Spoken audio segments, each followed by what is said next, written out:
ఎంత అంటే ఇది ఎంత గొప్ప విషయము అనేది నేను మీకు జ్ఞాపకం చేస్తున్నా ప్రియమైన దేవుని బిడ్డలారా. ఎందుకు ఈ మాటలు మనకి జ్ఞాపకం చేయబడుతున్నాయంటే, ఒకటే, మనము దేవుని సన్నిధిలో మనం ఉన్నాము.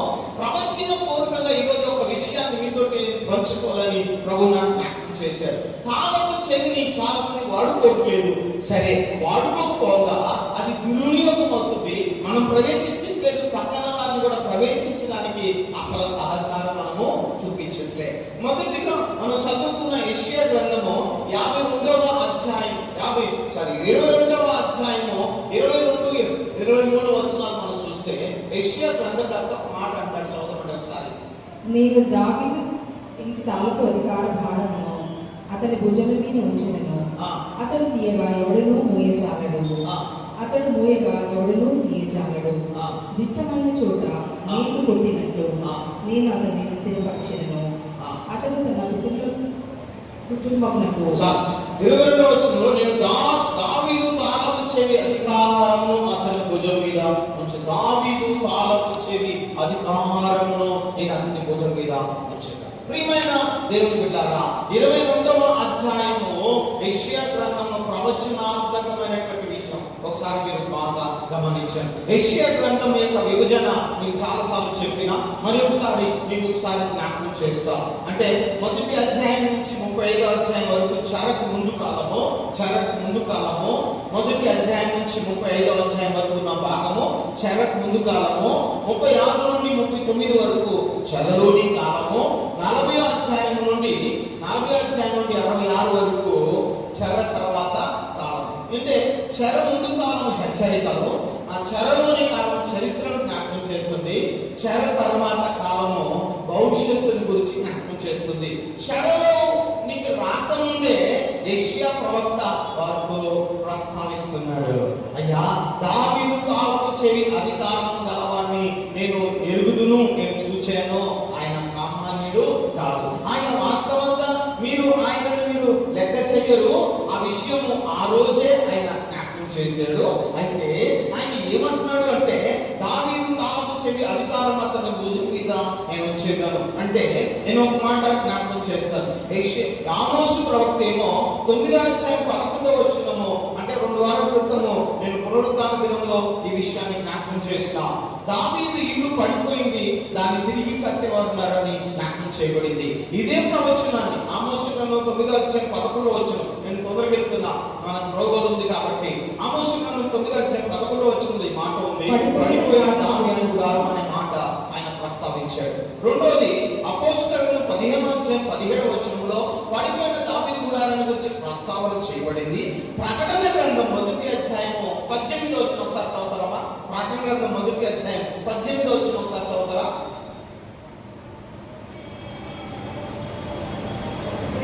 నేను మొదటి వాడను కడపటి వాడను జీవించేవాడను మృతుడనైతిని గాని ఇదిగో యుగయుగములకు సజీవుడనై ఉన్నాను. మరియు మరణము యొక్క పాతాళంలో లోకము యొక్క తాళపు చెవులు నా స్వాధీనంలో ఉన్నవి. 3:7 కూడా 3వ అధ్యాయం 7వ వచనం, అదే ప్రకటన 3వ అధ్యాయం 7వ వచనం కూడా ఫిలదెల్ఫియాలో ఉన్న సంఘపు దూతకు ఇలాగ రాయము, దావీదు తాళపు చెవి కలిగి ఎవడనూ వేయలేకుండా తీయవాడును, ఎవడనూ తీయలేకుండా వేయవాడునైనా సత్య స్వరూపి పరిశుద్ధుడు చెప్పు సంగతి ఏమనగా, నీ క్రియలను నేను ఇక్కడ ఎందుకు ప్రస్తావించాడు చూడండి. ఇక్కడ అంటున్న మాటలు మీరు చూస్తే, దావీదు తాళపు చెవి గలవాడు ఎవడు, వేయడానికి వేస్తే తీయడానికి ఎవరికి అధికారం లేదు, మూస్తే తీస్తే ఎవరికి మోయడానికి అధికారము లేదు. ఇది ఎక్కడది? యెషయా ప్రవక్త ప్రవచనం. అంటే మధ్యలో దావీదు కూడా పడిపోయిన దాన్ని యేసుక్రీస్తు స్వయాన్ని దాన్ని కట్టాడు. కట్టి ఆయన ఏమన్నాడంటే, నాయనలారా మీరందరూ కూడుకున్నప్పుడు నా నామం మీ మధ్యలో కనపరచబడుతుంది. కూడుకున్నప్పుడు మీరు ఖచ్చితంగా దైవ సంబంధమైన ప్రత్యక్షతలోకి మీరు వస్తారు.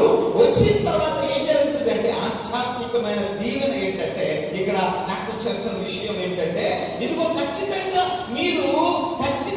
ఈ తాళపు చెవిని మీరు వాడుకోండి. ఇది మీకు ఇస్తున్నటువంటి ఆధ్యాత్మికమైన దీవెన. వాస్తవమే, 2 లేక 3 కూడి ఉన్న మనము ఈ యొక్క ప్రవచనాత్మకమైనటువంటి విషయాన్ని మనం ఒక్కసారి ఆలోచన చేసి స్వీకరిస్తే ఖచ్చితంగా మనం దీవించబడతాం. ఇంకొన్ని విషయాలు మీకు జ్ఞాపకం చేయాలని ఇష్టపడుతున్నా. ఇప్పుడు మనం చూస్తే మత్తయి సువార్త 18వ అధ్యాయం మనం చదువుకున్న పాఠ్యభాగంలో 18వ అధ్యాయంలో మనం చదువుకున్న పాఠ్యభాగం మనం బాగా చూస్తే 15వ వచనం నుండి 20వ వచనం వరకు ఒకటి అక్కడ ఏమంటాడంటే, నీ సహోదరుడు తప్పిదం చేసిన యెడల నువ్వు వెళ్ళి ఒకటిగా వెళ్ళి వాడిని గద్దించు. వినండి, ఒకటిగా వెళ్ళి వాడిని గద్దించు. రెండో వ్యక్తిని రెండోసారి వాడు అలాగే చేస్తున్నాడు అనుకో, ఇద్దరిని తీసుకెళ్లి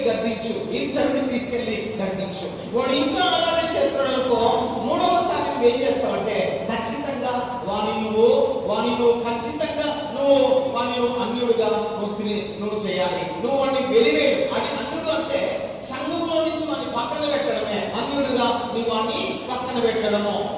అన్యుడిగా నువ్వు పక్కన పెట్టిన తర్వాత ఆయన అంటున్నాడు 18వ వచనం నుండి మనం చూస్తే, మీరు భూమి మీద దేన్ని బంధితురు, నేను దాన్ని బంధిస్తాను. అంటే మీ మధ్యలో వివాదం ఉంటే మీరు కూడుకున్నప్పుడు ఈ కాలం చెవి ఉపయోగపడదు. అది విషయం. అర్థమవుతుందా? నా లాంగ్వేజ్ అర్థమవుతుందా?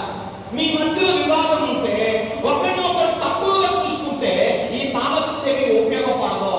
ఒకరికంటే ఒకరు యోగ్యులమని మనం ఎప్పుడైతే ఆలోచన చేసి ఒకరిని ఒకరు గొప్పగా ఆలోచన చేసి మనం స్వీకరిస్తామో అదే బాబుకి సంతోషం.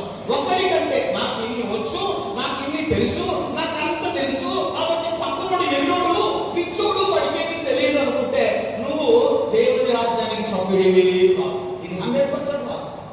నువ్వు ఎవరైనా కావచ్చు, నువ్వు ఎంత పెద్ద చదువు అయినా ఎంఎస్ చేయొచ్చు, ఎంఫిల్ చేయొచ్చు, లేకపోతే పిహెచ్డి చేయొచ్చు, ఎన్నో డాక్టరేట్లు కొనుక్కోవచ్చు. కానీ దేవుని ధర్మశాస్త్రపు రాజ్యం యొక్క దైవ సమన్వయ రాజ్యం దగ్గరికి వచ్చి పక్కనోడిని తక్కువ చూస్తానంటే నీ తాళం చెవి కనబడదు. ఇజ్రాయేల్ మధ్యలో ధర్మశాస్త్ర ఉపదేశములు చేస్తున్న పొరపాటు అదే. అందుకని 11వ అధ్యాయం 52వ వచనం చదివించిన ధర్మ జ్ఞానమును తాపు చెవిని మీరు ఎత్తుకొనిపోయారు కదా. జ్ఞానం మీద మధ్యలో ఉంది, జ్ఞానం లోపొచ్చుకున్నారు. పక్కనోడు ఎవరయ్యారు వీళ్ళకంటే, వీళ్ళకి ఎవరైనా ఎగతాళి పొరయ్యారు. పక్కనోడు ఏమయ్యాడంటే హీనంగా మాట్లాడటం, తక్కువ చేసి మాట్లాడటము, కించపరిచి మాట్లాడటం. గుర్తు పెట్టుకో బిడ్డ, నీకంటే తక్కువై ఉండవచ్చు, నీకంటే జ్ఞానం లేని వారు ఉండొచ్చు, కానీ దేవుని దృష్టిలో అట్టి వారిని ఖచ్చితంగా ప్రభు హెచ్చిస్తాడు. ఒకవేళ కొన్ని విషయాలలో కొంతమంది మనం తక్కువగా చూడొద్దు. నీ ఇంట్లో అయినా సరే, నీ కుటుంబంలో అయినా సరే, ఎవరిని తక్కువ చేసి చూడబాక. ఎవరిని తక్కువ చేసి చూస్తే అది దైవ సంబంధమైన దృష్టిలో గొప్పది కాదు. నేను చాలా విషయాల్లో నేను పాస్టర్ దగ్గర నేర్చుకుంది ఏంటంటే అందరినీ సమానంగా చూడడం నేర్చుకో అని అంటారు. అందరినీ సమానంగా. నాకు అప్పుడప్పుడు ఈ మాట గుర్తుకొస్తుంటుంది. ఎవడైనా పొరపాటు చేస్తే వారిని దేవుడైతే హెచ్చరించమన్నాడు. ఇద్దరితో అయినా హెచ్చరించమ. ఇద్దరు అంటే దానికి దేనికి సాదృశ్యం అంటే ధర్మశాస్త్రము. ఇక్కడ ఇద్దరు సాక్షులు లేకుండా మీరు చూడండి, ఈ రోజున్న చట్టం కూడా ధర్మశాస్త్ర సంబంధమైన చట్టం కూడా అంటే భూమి మీద ఉన్న చట్టము అనగా లా చట్టంలో ఇద్దరు సాక్షులు ఉండాలి. సాక్ష్యం లేకుండా ఆ యొక్క కేసుని అంగీకరించరు, కేసుని అది స్వీకరించరు, శిక్ష వేయబడదు. అది చట్టం, అది బైబిల్ నుంచి తీసిన చట్టమే. ఇద్దరు సాక్షులు మీరు ఇక్కడ చూస్తే ఇద్దరు సాక్షులతో ఇద్దరు కలిసి వారిని గద్దించండి. చూడండి అక్కడ నా మాట కదా ఒకసారి 18వ అధ్యాయంలో మీరు చూడండి, మత్తయి సువార్త 18వ అధ్యాయంలో మీరు చూస్తే 15వ వచనం 16వ వచనం ఒకసారి చదువుతామా. మరియు నీ సహోదరుడు నీ ఎడల తప్పిదం చేసిన ఎడల నీవు పోయి నీవును అతడును ఒంటరిగా ఉన్నప్పుడు అతన్ని గద్దించు. అతను నీ మాట వినిన ఎడల నీ సహోదరుని సంపాదించుకుంటుంది. అతడు వినని ఎడల ఇద్దరు ముగ్గురు సాక్షులను ఖచ్చితంగా తీసుకో. ఎందుకంటే ధర్మశాస్త్రం చట్టం, అది చట్ట ప్రకారం నువ్వు ఇద్దరు ముగ్గురు తీసుకొని పోయినప్పుడు దైవ సంబంధమైన ఆజ్ఞ నెరవేరుతుంది. నెరవేరినప్పుడు వాడు రక్షించబడితే ఖచ్చితంగా రక్షణలోకి వాడు వస్తాడు. ఒకవేళ వాడు ఇంకా మాట్లాడకపోతే సంఘంతో వెళ్ళి వాడిని గద్దించు, అందరి మధ్యలో నిలబెట్టి వాడితో మాట్లాడు. అంటే పొరపాటు లేదు అని నేను చెప్పట్లే, పొరపాటు ఉండదని ఎవరు అనరు. కానీ వాడిని గద్దిస్తే, వాడిని మాట్లాడితే, వాడితో ముచ్చటిస్తే, ఇప్పుడున్న లాంగ్వేజ్ ప్రకారం పొరపాటు జరుగుతుంది కూర్చోబెట్టి మాట్లాడితే వాడు సెటిల్ అయిపోతాడేమో, ఆమె సెటిల్ అవుతాడేమో. వాడితో మాట్లాడటం వల్ల మనము ఇంకా వారిని లక్ష్యంలో తీసుకొని వస్తాము. అంటే ఈ ఏకీభవించే విధానంలో ఎప్పుడైతే ఎదుటి వారి తప్పుని నువ్వు ఎప్పుడైతే ఒక్కొక్క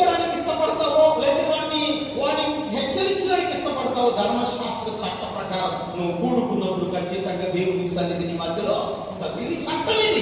చట్టాన్ని నెరవేర్చడం. చట్టం అంటే ఇదొక సంబంధమైన చట్టం కాదు, నిర్గమ సంబంధమైన చట్టం. మీకు బుధవారంలో మీకు చట్టాలన్నీ నేను జ్ఞాపకం చేస్తున్నా. దేవుని చిత్తమైతే చట్టాలు ఏమైతే ఉన్నాయో అవి కూడా బుధవారాలు నేను మీతో పంచుకోవడానికి ఇష్టపడుతున్నా. అంటే చట్టాలు నిర్గమకాండంలో ఏమైతే ఉన్నాయో అవన్నీ కూడా మనం ఏదైతే చేస్తామో ప్రభు అంటాడు, అయ్యా ఈ బిడ్డ, నేను ఈ బిడ్డతో ఉండాలి అని తన మనసును లేకపోతే తన వ్యక్తిగత జీవితాన్ని మనతో మిళితం చేసుకునే అద్భుతమైన దేవుని మనము కలిగి ఉన్నాం. అందుకనే ప్రభు అంటాడు, వాడిని రక్షిస్తావు కదా అంటే, చాలా మంది దృష్టిలో ఎవడైనా ఒక పాపి అనుకో వాడిని పక్కన పడేసి ఉపయోగపడ్డండి, వీడు వద్దండి, వీడు పనిమాలండి, ఈ జీవితం ఇంతేనండి. ఎవరు వాడిని తీర్పు తీర్చడానికి, ఎవరు వాడిని తీర్పు తీర్చడానికి ఇంట్లో పిల్లలైనా సరే మీరు తక్కువ చేయొద్దు, మీరు తక్కువగా చూడవద్దు, ప్రార్థన చేయండి, వెయిట్ చేయండి. దేవుడు ఖచ్చితంగా ఆ బిడ్డకి ఇవ్వవలసిన దీవెనలు ఆ బిడ్డకి దేవుడు ఇస్తాడు. నేను ప్రభు నామం బట్టి మీకు జ్ఞాపకం చేస్తున్నా, ఎవరిని తక్కువ చేసి చూడబాక. ఎవరిని తక్కువ చేసి చూస్తే నువ్వు తగ్గించుకున్నట్టు. తీర్పు తీర్చబడి అంటే తీర్పు తీర్చుకోవాలట. ఎదుటి వాడిని తీర్పు తీర్చే విషయం రోమపత్రిక 2వ అధ్యాయంలో ఉంది. నువ్వు కూడా తీర్పు తీర్చుకున్నావు కదా, నువ్వు కూడా అదే స్థితిలో ఉన్నావు కదా. నువ్వు తక్కువ చేసి చూసినప్పుడు నువ్వు కూడా దేవుని దృష్టిలో తక్కువే. ఎదుటి వారి దృష్టిలో కాదు, దేవుని దృష్టిలో నువ్వు కూడా తక్కువ అవుతావు. నేను కూడా పక్కన పెడతాడు దేవుడు. వద్దులే అయినా నీ సేవలు చాలు, లేకపోతే నీ పరిస్థితి చాలు, నీ చాలా సార్లు ఇది ప్రాక్టికల్ అనుభవించాను కాబట్టి ఈ మాట మీకు జ్ఞాపకం చేస్తున్నా. మొదటిది ప్రభు అంటున్నాడు, ఇద్దరు అనగా పొరపాటు జరిగినప్పుడు ఖచ్చితంగా అంటే. రెండవది ఏమంటాడంటే ఏకీభవించేటప్పుడు ఒకరినొకరు యోగ్యులను మనం ఎంచుకోవాలి. సహోదరులు ఐక్యత కలిగి నివసించగా ఎంత మేలు, అది అహరోను చదవనమా 130 132వ కీర్తన 133 సహోదరులు ఐక్యత కలిగి నివసించగా మేలు ఎంత మనోహరం. అది తల మీద పోయిబడి అహరోను గడ్డ మీద కారణం అతని అంగీల అంశాల వరకు దిగజారిన పరిమళ తాయిలమ్మ వారే ఐక్యత పుట్టింది. ఐక్యత ఎప్పుడు కూడా సమానత్వానికి వస్తుంది. తల నుండి అరికాల వరకు అభిషేకాన్ని దేవుడు ఇస్తాడు. ఎక్కడైతే ఐక్యత ఉంటుందో, ఎక్కడైతే ఒకటి నేను కూడా అందరితో పాటు ఒక్కటే అని ఎప్పుడైతే మనం అనుకుంటామో ఖచ్చితంగా ప్రభుని మన మధ్యలో ఉంటాడు. ఆడు నా పరిమాణుడు అది ఏమి రాదంటే నువ్వు పోయినట్టే గుర్తుపెట్టుకో. పక్కనోని తక్కువ చేసి చూసి నువ్వు కానీ ఏమైనా ప్రార్థన చేద్దాం వాడిని తొక్కే కాబట్టి నిన్ను తొక్కుతాడు. నీకే నువ్వు పోయి తొక్కుతున్నావు దేవుని దగ్గర. పక్కనోని తొక్కడానికి నువ్వు ప్రార్థన చేసావు. దానికి ఈ థియాలజీ తెలుసు కాబట్టి, అయ్యా అబ్షలోము వెనక ఉన్న అహితోఫెలు ఆలోచన చెడగొట్టు అని అన్నాడు కానీ అహితోఫెలు చంపేవా అని అడగలేదు. అది థియాలజీ. దైవ సంబంధమైన శాస్త్రం ఏంటంటే ఎదుటి వాడిని నాశనం కోరుకోకూడదు కానీ ఎదుటి వాడిని క్షేమం కొరకు ప్రార్థిస్తూ వాడి పొరపాటులను ఒప్పుకుంటే మన పొరపాట్లు క్షమిస్తాడు. మనల్ని ఆయన దృష్టిలో విలువగా దేవుడు చూస్తాడు. ఎదుటి వాడిని తక్కువ చేసి చూసి మాట్లాడితే నీకు నువ్వు గొల్లెగా ఊపుకున్నట్టే. అది తాళం ఉపయోగపడదు, నీ చేతిలో తాళం ఉపయోగపడదు. ఎందుకు నేను ప్రార్థన చేసి అద్భుతం జరగట్లే, ఎందుకు నేను ఏకీభవిస్తే అద్భుతం జరగట్లేదంటే కారణం ఇదే. ఎదుటి వాడిని తక్కువ చేస్తున్నావు, ఎదుటి వాడిని తప్పుని స్క్రీన్ మీద చూపిస్తుంది. ఎందుకంటే ప్రార్థన చేయాలి.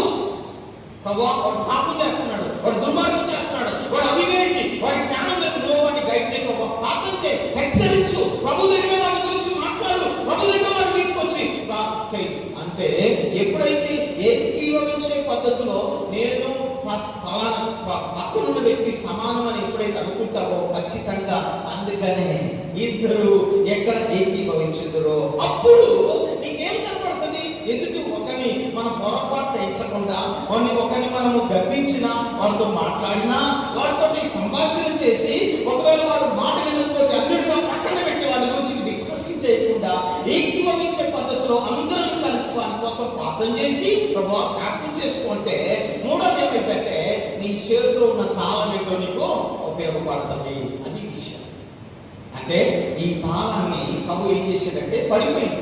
ఏది దావీదు గుడారం అనే ఆధ్యాత్మికమైన పరిపాలన పడిపోయింది. ఎప్పుడేం పడిపోయిందంటే బబులోను చెరకు ఇజ్రాయేలు కొనిపోబడిన తర్వాత పడిపోయింది. పడిపోయినటువంటి బబులోను చెరకు పడిపోయినటువంటి దావీదు గుడారాన్ని యేసయ్య పునరుద్ధరించాడు.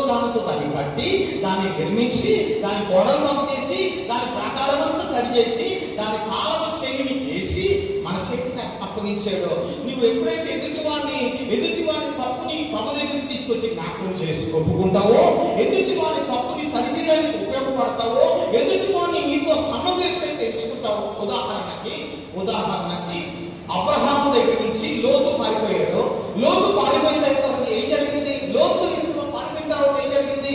లోతు దెబ్బతిన్నాడు. 14 వచ్చాక దెబ్బతిని తన మొత్తం దోచుకొని వెళ్ళిపడ్డాడు. అయినా అబ్రహాము వెళ్ళి వాళ్ళందరి దగ్గర నుంచి దోచుకొని వచ్చి వారికి అప్పగించాడు. నీకు బుద్ధి ఉందా? నీకు జ్ఞానం ఉందా? ఇట్లే తిరస్కరించలే. 18వ అధ్యాయంలో నాశనం చేస్తానని ప్రభు ఎత్తుంటే ప్రభుత్వం అంటాడు, అబ్రహాం అయ్యా ఒక్కసారి ఆలోచించరాదు. లోతు కుటుంబం ఉన్నాయి సరే, వ్యక్తుల దేవుని స్తోత్రం కలుగు. అది దైవ సంబంధమైన మనసు. ధర్మశాస్త్రం ఆ రోజు లేదు.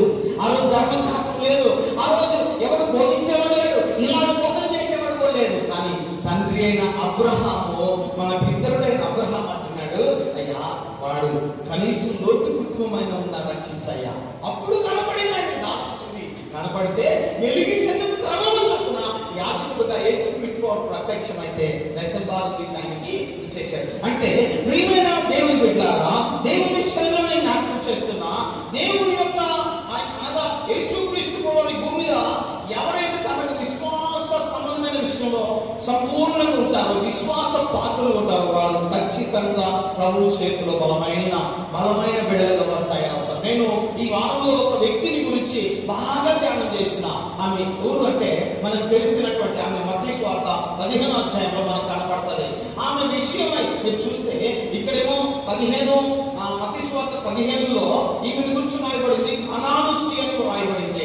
మార్కు సువార్త 7వ అధ్యాయంలో ఆమె గురించి రాస్తూ, 7వ అధ్యాయంలో ఆమె గురించి రాస్తూ, ఆమె విషయమై రాస్తూ ప్రస్తావిస్తూ అక్కడ ఏముందంటే సురోఫినియా వంశస్థురాలు. 7వ అధ్యాయం 26వ వచ్చిన మార్కు సువార్త 7వ అధ్యాయం ఆ స్త్రీ సురోఫినియా వంశస్థురాలు, క్రీస్తు దేశస్థురాలు అనే టైటిల్ ఇవ్వబడింది.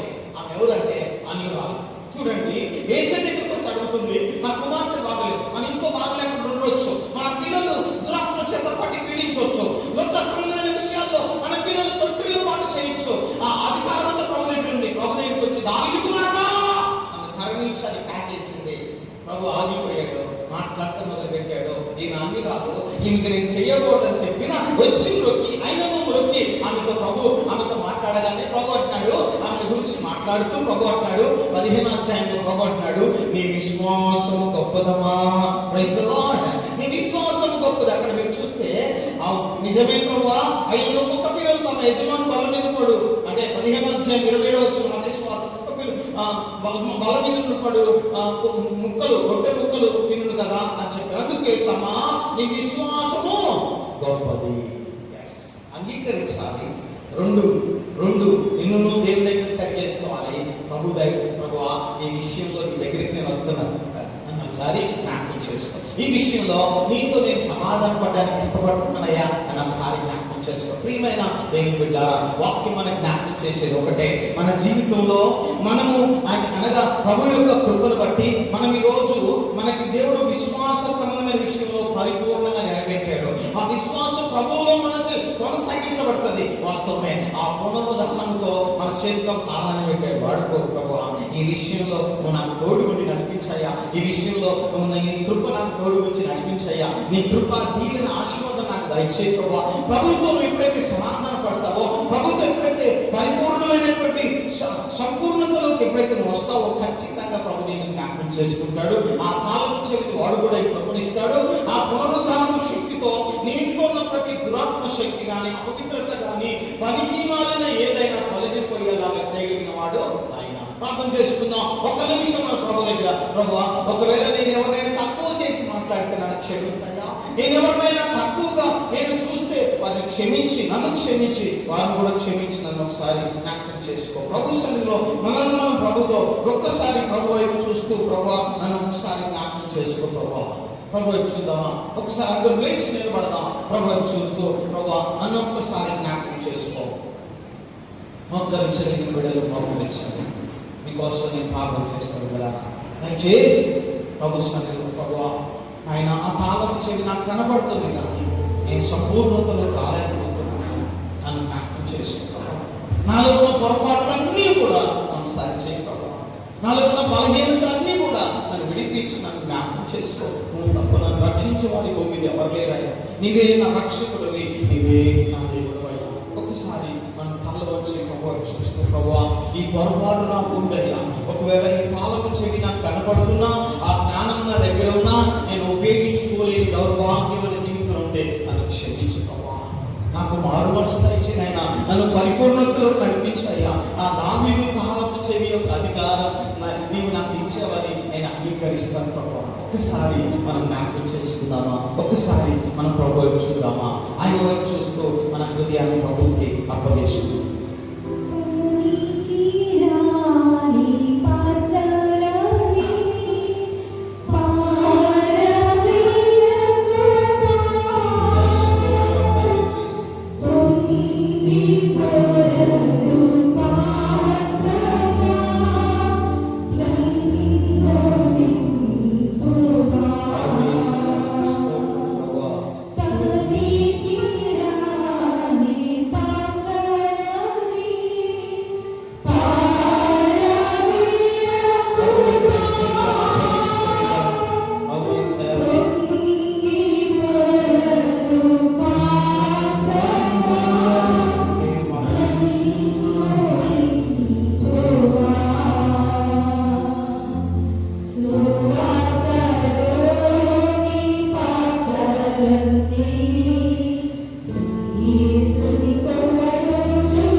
శక్తి చేత వెళ్ళు తిరిగి కట్టబడును గాక, వెళ్ళు తిరిగి స్థాపించబడును గాక, వెళ్ళు తిరిగి తమ జీవితాలు నీ చేతిలో బలమైన పాత్రలుగా వాడబడును గాక.